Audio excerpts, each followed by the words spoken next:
Every year, all of us at this dinner, I believe, share the feeling that while it's a night about sport, and it's the greatest night in Australian sport, it's also about something much bigger than sport as well. What an amazing group of champions in this room tonight from across the spectrum of Australian sport. For those of us with more enthusiasm than talent for sport in our playing days, it's an incredible privilege to be here with you. And I want to congratulate tonight in particular all the new inductees. It's an outstanding lifetime achievement on your part.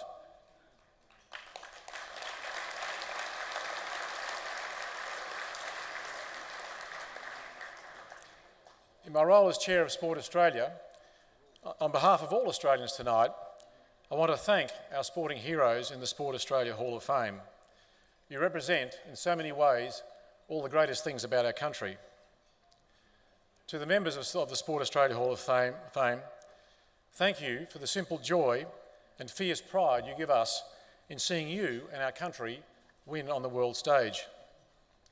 For the moments in your lives that became our moments too, marked indelibly in our memory banks and which provide lifelong bonds for us with our friends and families.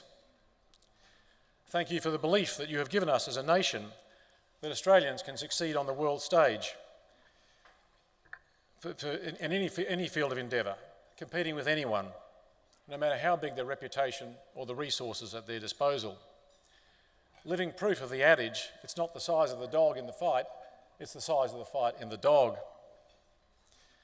Thank you for the example that you give us in an age of rising inequality and an increasing societal obsession with money, of the enduring value of and respect for achievement that no amount of money will ever be able to buy, and for the humility with which you carry your great achievements.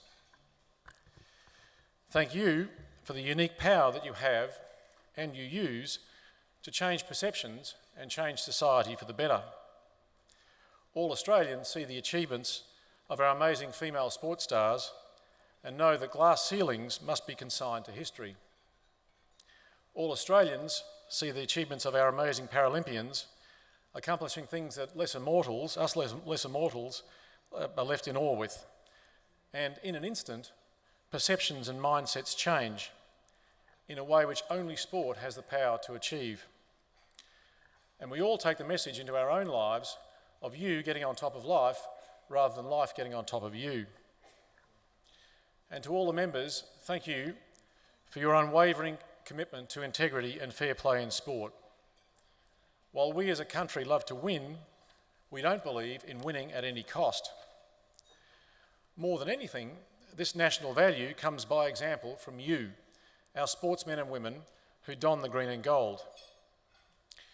We as a country want to be proud not only of the fact of you winning, but also for the way that you win as well. And so, to your eternal credit, do you. And doesn't that say great things about our country, something of which we can all be justly proud?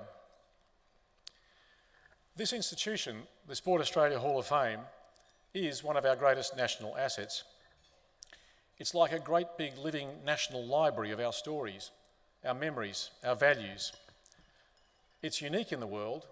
No one else has one.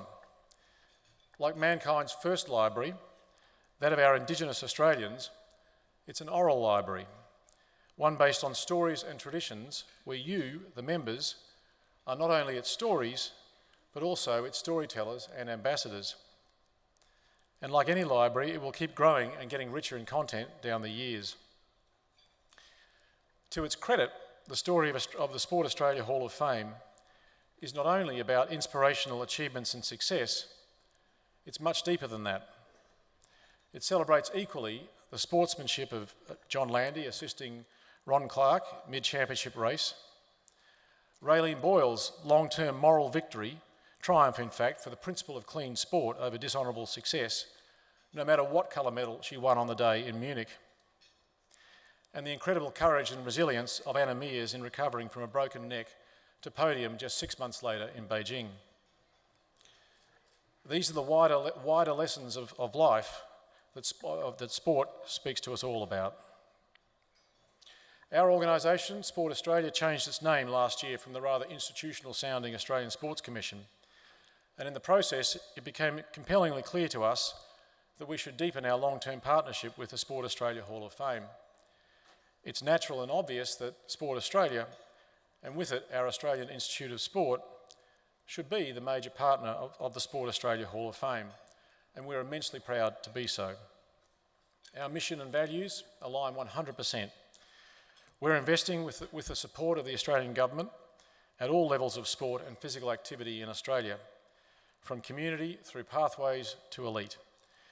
Investments that will create the next generation of superstars whose names will be etched into our national psyche in Tokyo next year, or hopefully in Brisbane in 2032, or on sporting terrains of whatever nature anywhere on earth, who will do our country proud and who will walk or wheel into this room on this night in years to come. Some will in time become legends of the Sport Australia Hall of Fame. In the meantime, it's time to meet this year's legend, the 41st legend of the Sport Australia Hall of Fame. Powering up to the front now is Wylie of Australia. Gold medal for Australia coming up. And it looks like it's going to be another gold medal of Australia. Driscoll's not going to run it now. 3 gold medals here at the 10th Paralympic Games to Wylie Sahof. Sahof is going to win and defend her title. Amongst her many achievements, Louise Sauvage was one of the first para-athletes to become a household name. Through her leadership and example, para-athletes and para-sport are given the recognition their performances deserve. Gold medal to Australia. Sauvage has won. Louise was born with a severe congenital spinal condition. She underwent 21 surgical operations before the age of 10, but there was no stopping her. Swimming at 3, competing in wheelchair sport at 8, she was on her way to becoming one of the first truly professional para-athletes. She grew to dominate her sport for more than a decade, raising the profile and perception of para-sport around the world. She was a powerhouse in wheelchair racing. Her long list of international triumphs includes 9 Paralympic gold medals and 4 silvers from Barcelona, Atlanta, Sydney and Athens, across every distance, as well as 12 gold medals at 4 IPC World Championships. She won numerous international marathons, including the prestigious Boston Marathon 4 times. She took out 2 gold medals and a bronze in demonstration events at the Olympic Games in '96, 2000 and 2004. Louise is coming away and she comes home to win. Louise was awarded the Medal of the Order of Australia and was named the Australian Paralympian of the Year in '94, '96, '97 and '98. She has been inducted into the Sport Australia Hall of Fame, the Australian Paralympic Hall of Fame, the International Paralympic Hall of Fame, and the Athletics Australia Hall of Fame, and in the year 2000 became the inaugural Laureus World Sportsperson of the Year with a disability. She was selected to light the cauldron at the Sydney 2000 Paralympic Games and to carry the flag for the Australian team at the 2004 Paralympic Games opening ceremony. Not only that, Louise has a Sydney ferry, a street and a wheelchair-accessible bicycle pathway within Sydney Olympic Park named after her.